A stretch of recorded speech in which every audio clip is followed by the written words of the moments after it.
অনেক বিষয় শিয়াদের সাথে আমাদের কন্ট্রাডিক্ট আছে।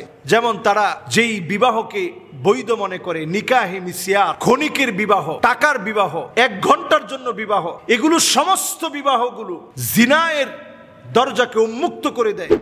একজন ভাই প্রশ্ন করেছেন যে ইরানে মাত্র 1 ঘন্টার জন্য বিয়ে করা হয়, ইসলামের বৈধতা আছে কিনা। এটা আসলে সরাসরি এইভাবে নাম ধরে আমি এমনও বলতে চাই না, তারাও আমাদের ভাই, তাদেরকে দূরে ঠেলে দেওয়ার অথরিটি আমাদের নেই। একজন মানুষকে আমরা যত পারি তাকে কাছে টেনে নেওয়া, তার বিষয়গুলো সহজ করে উপস্থাপন করা, এটা আমাদের দায়িত্ব।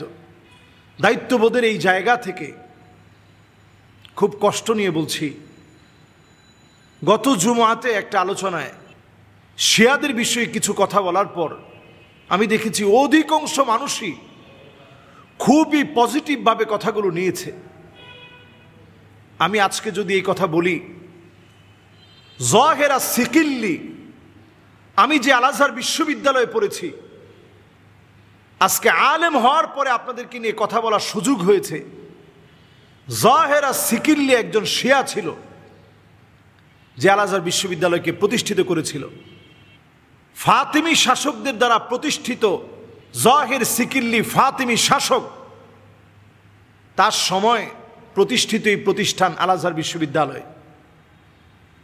এরপর সালাউদ্দিন আইয়ুবী এসে লম্বা সময়ের জন্য আল আজহারকে বন্ধ করে দেন, তালাবদ্ধ করে দেন। এই প্রতিষ্ঠান এখন বন্ধ। যতদিন পর্যন্ত আকীদা পরিষ্কার না হবে, জাহের সিকিল্লি তার প্রতিষ্ঠিত এই প্রতিষ্ঠান যতদিন পর্যন্ত পরিশুদ্ধ না হবে, এর তালা খোলা হবে না। সালাউদ্দিন আইয়ুবীর মতো একজন বীর বিক্রমের দ্বারা আবার আহলে সুন্নাহ ওয়াল জামাতের আকীদা পুরোপুরি মিশরে যখন প্রতিষ্ঠিত হয়েছে আল আজহার বিশ্ববিদ্যালয়, এরপর আবার পুনঃপ্রতিষ্ঠিত হয়ে নতুন করে উন্মুক্ত করা হয়েছে। এই বিষয়টা থেকে পরিষ্কার অনেক বিষয় শিয়াদের সাথে আমাদের কন্ট্রাডিক্ট আছে। যেমন তারা যেই বিবাহকে বৈধ মনে করে, নিকাহে মিসিয়ার, ক্ষণিকের বিবাহ, টাকার বিবাহ, 1 ঘন্টার জন্য বিবাহ, এগুলো সমস্ত বিবাহগুলো জিনায়ের দরজাকে উন্মুক্ত করে দেয়। এই জাতীয় কোনো বিবাহকে ইসলাম বৈধ করেনি। বিবাহ অনেক বড় একটা দায়িত্ববোধের নাম। নবীজি সাল্লাল্লাহু আলাইহি সাল্লামের কাছে একজন মহিলা সাহাবিয়া এসে বলতেছে, ইয়া রাসূলুল্লাহ ফিদাকা আবি ওয়া উম্মি, আমার মা বাপ আপনার জন্য কোরবানি হয়ে যাক, আমি আমার নিজেকে ওয়াহাবতু লাকা নাফসি, আমি তোমার জন্য আমার নিজেকে হেবা করে দিলাম নবী, আপনি আমাকে বিয়ে করেন। নবীজি সাল্লাল্লাহু আলাইহি সাল্লাম বললেন, এই মুহূর্তে আমি বিয়ে করতে পারবো না। নবীজি সাল্লাল্লাহু আলাইহি সাল্লাম যখন বিয়ে করতে পারবেন না বললেন, একজন সাহাবী বললেন, নবী আমি বিয়ে করব। দেখেন, বিয়ে যে মালিক করে দেওয়া। তো নবীজি সাল্লাল্লাহু আলাইহি সাল্লাম সঙ্গে সঙ্গে বললেন, যাও তুমি ঘর থেকে কিছু নিয়ে আসো। সাহাবী ঘরের মধ্যে ঘুরে টুরে আসলেন, ইয়া রাসূলুল্লাহ কিছুই তো নাই। আল্লাহর নবী বললেন, ঠিক আছে, একটা আংটিও কি নাই, ওয়ালাউ বিহাদিদিন, লোহার একটা আংটিও যদি থাকে ওইটাও নিয়ে আসো। সাহাবী 3-3 ঘুরে এসে বললেন, নবী কিছুই নেই, একটা আংটিও নাই। কি আছে? বলছে যে এই 1 টুকরা কাপড়। তো এই 1 টুকরা কাপড় যদি তুমি তোমার স্ত্রীর দিয়ে দাও, তুমি তোমার সতর ঢাকবে কি দিয়ে? নবীজি সাল্লাল্লাহু আলাইহি সাল্লাম তখন প্রশ্ন করলেন, তোমার কাছে কি আয়াতুল কুরসি আছে? বলছে আস। নবীজি সাল্লাল্লাহু আলাইহি সাল্লাম বললেন, রুবুল কোরআন, কোরআনুল কারীমের 1/4 অফ হোলি কোরআন, 7.5 পারা তোমার সঙ্গে আছে। নবীজি জিজ্ঞাসা করলেন, তোমার কাছে কি সূরা জিলজাল আছে? বলছে আস। তা'দিলু নিসফাল কোরআন, কোরআনের অর্ধেক তোমার সঙ্গে আছে। সুবহানাল্লাহ বিহামদি। এইভাবে করে নবীজি বললেন এবং বললেন যে ঠিক আছে, তুমি বিয়ে করো, তুমি বিয়ে করো, তুমি বিয়ে করো। নবীজি সাল্লাল্লাহু আলাইহি সাল্লাম বিবাহের ব্যবস্থা করে দিলেন। বিবাহ মানে আরেকজনের মালিকত্ব গ্রহণ করে নেয়া।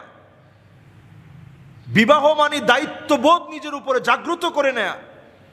দুই শক্তির বিনিময়ে বিবাহ করতে হয়, একটা কুওয়া বাদানিয়া, একটা কুওয়া মালিয়া। অর্থনৈতিক ভাবে যখন আপনি শক্তিশালী হবেন, আর্থিক সামর্থ্য যখন আপনার মধ্যে থাকবে, 2 নাম্বার যখন শারীরিক সামর্থ্য থাকবে, এই 2 সামর্থ্যের বিনিময়ে আপনাকে বিবাহ করতে হবে। এবং সেই বিবাহটা দায়িত্ববোধের সঙ্গে দায়িত্ব নিয়ে করতে হবে। 1 ঘন্টার জন্য আপনি জেনা ব্যভিচার করলেন, আপনি হোটেলে সময় কাটালেন, এই জাতীয় কোনো কর্মকাণ্ড মুসলমানদের জন্য আল্লাহ রাব্বুল আলামিন বৈধ করেননি। এটা হারাম, এটা জেনা, এটা পর নারীর প্রতি আসক্ত হওয়া, শাস্তিযোগ্য অপরাধ। এই অপরাধে যদি কেউ সম্পৃক্ত হয়, আপনি বিবাহিত হন, শরীয়ত যদি আপনার উপরে অর্পিত করা হয়, ইসলামী স্ট্রেট যদি কায়েম হয়, গলা পর্যন্ত আপনাকে গেঁথে ফেলে দিয়ে, গলা পর্যন্ত আপনাকে পুঁতে ফেলে দিয়ে, এরপরে আপনাকে পাথর নিক্ষেপ করে হত্যার আগ পর্যন্ত পাথর নিক্ষেপ করতে হবে বিবাহিত হলে। অবিবাহিত হলে 100 বেত্রাঘাত করতে হবে। এইরকম একটা জঘন্য অপরাধ আমরা এখন সংগঠিত করছি। নানাভাবে আমরা মনে করছি যে কোনো অসুবিধা নেই। এটা দেখা যাবে তাদের ধারাবাহিকতায় অনেকের মধ্যে ছড়িয়ে পড়বে। মাআযাল্লাহ, আল্লাহ তাআলা মাফ করুক। এরকম অনেক পদস্খলন আছে। কালেমার ক্ষেত্রে পদস্খলন দেখবেন, সেখানে কালেমার মধ্যে স্পষ্ট তারা বলতেছে আশহাদু আল্লা ইলাহা ইল্লাল্লাহ ওয়া আশহাদু আন্না আবা বকর ওয়া উমর ওয়া হাফসা ওয়া আয়েশা ফিন্নার। তারা সাক্ষ্য দিচ্ছে আল্লাহ রাব্বুল আলামিন একক, আবু বকর, ওমর, হাফসা, আয়েশার মতো রিদওয়ানুল্লাহ আলাইহিম, তাদের মতো সুনামধন্য শ্রেষ্ঠ শ্রেষ্ঠ সাহাবী তারা জাহান্নামী। আবু লুলু আল মাজুসির মতো অগ্নি পূজারী, ওমর রাদিয়াল্লাহু তাআলা আনহুর হত্যাকারী, সেই লোকটার নামে সবচেয়ে বড় একটা মাকবারা বানায়া তাকে সুজা বীর উপাধি দিয়ে তারা নাইরুস পালন করে। সেই জায়গায় গিয়ে উপস্থিত হয়, বড় অনুষ্ঠান নাইরুস পালন করে উৎসব মুখর অবস্থায় থাকে। মাআযাল্লাহ।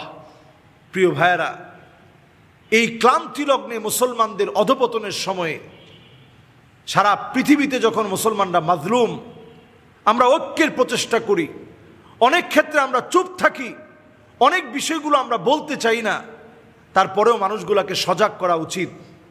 আমরা যারা রাসূলুল্লাহ সাল্লাল্লাহু আলাইহি সাল্লামের খাঁটি উম্মত, তারা একজন সাহাবীর মান খাটো হয় এমন কোনো কথা আমরা আমাদের জবান দিয়ে বলতে পারি না। সাহাবাই কেরাম আমাদের কাছে মাথার তাজ। যেই সাহাবীরা নবীর জন্য ছুরির আঘাত খাওয়ার পরে রক্ত ধরতে ধরতে বলেছে, আল্লাহ আপনি সাক্ষী থাকেন, ফুস্তু ওয়ারাব্বিল কাবা, কাবার মালিক আপনি জেনে নেন আমি সফল হয়ে গেলাম, আমি দিনের জন্য আসছি, রক্ত ঝরিয়েছি, আমার কোনো দুঃখ নাই, আপত্তি নাই। সেই সাহাবাই কেরামদেরকে যারা গালিগালাজ করে, তাদের বিভিন্ন বিষয় কোনোভাবেই বিচার বিশ্লেষণ না করে এগুলোর পক্ষে মুসলমান কথা বলতে পারে না।